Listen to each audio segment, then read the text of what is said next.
Hey boys and girls, welcome to Art Recycled with Mrs. Hallemeyer. Today we are going to be drawing dragon eyes. My 4th and 5th graders right now in Minnesota are doing this project and they absolutely love it and they are turning out so cool. You could do this on white paper with a Sharpie and crayons or colored pencils if you want to. But the version of it that we're actually doing in my classroom is we're using black paper and we're using oil pastels. And the kids love watching the oil pastels blend as they color to form these light and these dark values to create shadows on the scale of the dragon eye. All right, boys and girls, so the first thing that we're going to do is we're going to have our black construction paper with a white tool, whether it's white crayon, white oil pastel, or you could do white paper with a black tool, black crayon, black Sharpie, you get the idea. So the first thing I'm going to do is I'm actually going to take my hand, I'm going to hold it sideways like this, and I'm actually going to make a dot at my fingertip there and a dot back here in the back of my palm. And what that does is that's how long I want my dragon eye, because as you can see, it takes up about 50% of the paper. So I'm going to make a shape starting at this dot, and I'm actually going to curve and kind of go up for the top of the eye. Now I'm not going to go to this dot. The only reason why I put that dot there is it's showing me how far across the page to draw this line. So if this line was gonna drop straight down, it would hit that dot. So I'm curving up for the top of the eye, making sure I'm that far, at least hitting that dot. And now I'm gonna touch down here and I'm gonna curve a circle sort of, and I'm gonna curve back up. And boys and girls, again, if I move too fast for you, you can always just pause the video. After I finish this shape, I'm gonna draw the iris part of the eye. The iris is that circle part that has the pupil inside. So because the iris is kind of cut off by the top and the bottom of the eyelid, you're not gonna draw a full circle. You're just going to draw a curved line here and a curved line here. All right, the third part of the eye would be the pupil. And I'm going to draw not just kind of a regular curve shape, I'm actually going to draw kind of a diamond shape because it's a little bit more piercing. So kind of a long diamond that starts at the top, it comes down, curves this way, and then down again. All right, and the last part of the eye that I'm going to draw is the eyelid. Most kids don't put an eyelid on an eye, and when I ask them to, they often don't like it because they feel like it's gonna look like wrinkles, but trust me, in this project, when you draw it on, it is gonna look the right way and it's gonna look pretty good. So here we go. We're gonna start at the top here. We're gonna go up. And then we're gonna start back at this dot again over here, and we're gonna go around and over like that. All right, the next part of drawing the eye is drawing the scales. Now, when my students were picking shapes for their scales, I kind of showed them 3 basic shapes. You could do a shape like a fish scale, like a half circle like this. You could do a shape kind of like a horn, almost like this. Or I was showing them kind of a shape where it would be kind of a rounded rectangle. You can switch between these shapes in the project as often as you like. In this one, I used a variety where I started with that rectangular kind of curve shape, and then eventually I switched to that triangular shape. So you see, you don't have to keep the same shape the whole time, but the key is to draw big, because if you're gonna be blending colors together, blending colors in bigger shapes is much, much easier. So here we go. I am going to pick for my dragon eye, I think I'm gonna start with that rounded rectangle shape. I kind of like that, and then go to the triangles again. So I always tell kids to make sure you're drawing big enough. I'm gonna go up, curve kind of in this rectangle. I always wanna be able to fit 3 thumbprints in. So 1, 2, 3. That shows me that I'm actually drawing a good size.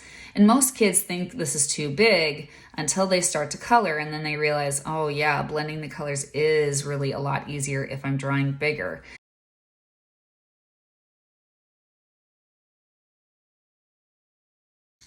Now, after you go around once, you have to ask yourself whether you want to keep the same shape or whether you want to switch it up.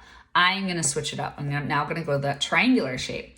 Now this is where kids start getting a little confused. I always tell the kids as they go out, their shapes should be getting bigger the further away they move from the dragon eye. So as you can see, the shapes closest to the dragon eye are the smallest, and they start getting larger as we go out. And as we go out, some kids want to do the opposite. They actually want to get smaller because they're trying to, like right here, shove their shapes on the page. Don't do that. If you want this to look natural, then you want the shapes going off of the page. So I would pretend to draw the horn here and then kind of just come back in. I'm going to turn my paper again because it always helps me be able to draw.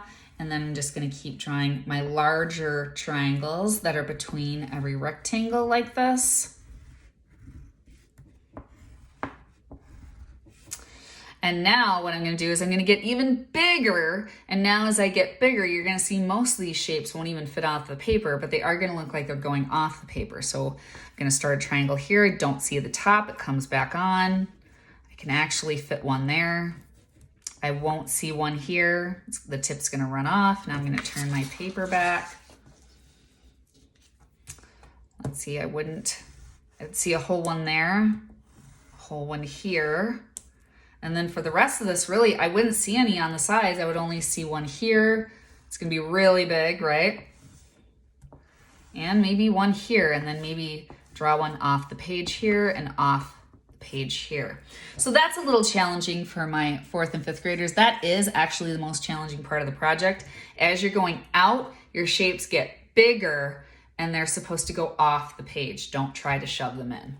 All right, so now that I have the whole thing drawn, whether you're drawing this on white paper or black paper, you want your black tool.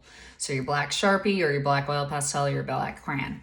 So the first thing I'm gonna do is I'm actually gonna color in the iris, or not the iris, sorry, the pupil of my eye. And then I'm gonna move on to the iris, which is out here.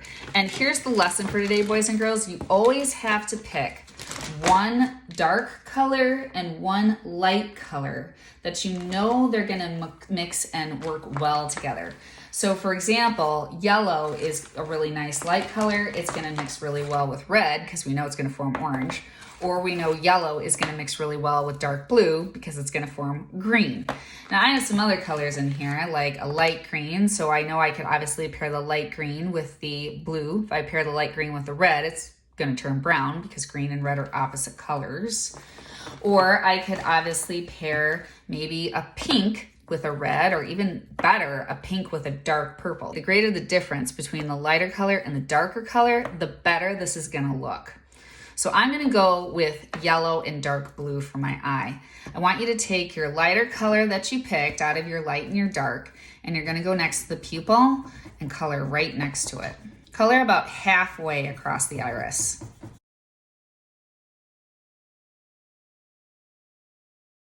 Okay, after you've colored about halfway using your lighter color, you're gonna take your darker color and color the other half with the darker color.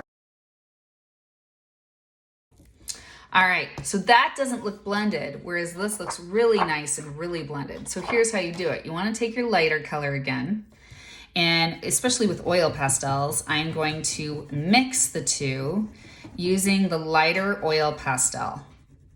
And so you see when I go over it with the yellow in the center, these two blend together and they form a really nice green. Now, if you're using colored pencils or crayons, this is a little bit different. They don't smear as well as the oil pastels do. That's why my kids love using the oil pastels, is it's so easy to blend the colors. If you're using colored pencils or crayons, you would kind of do it the same way. You'd color halfway up with the lighter color and then halfway the other way with the darker color. And then in the middle, you might have to work a little bit more to overlap the two colors to get your third color. All right, so after I've done that, now I'm gonna go back to my black and I'm gonna color the outside of the eye black again.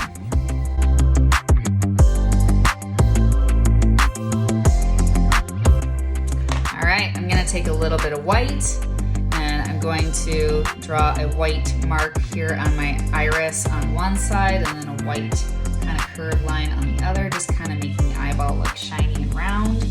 And then here's the rule of the rest of the project. Every shape in this needs a lighter side and a darker side, and you're blending the colors the same way you did in the iris.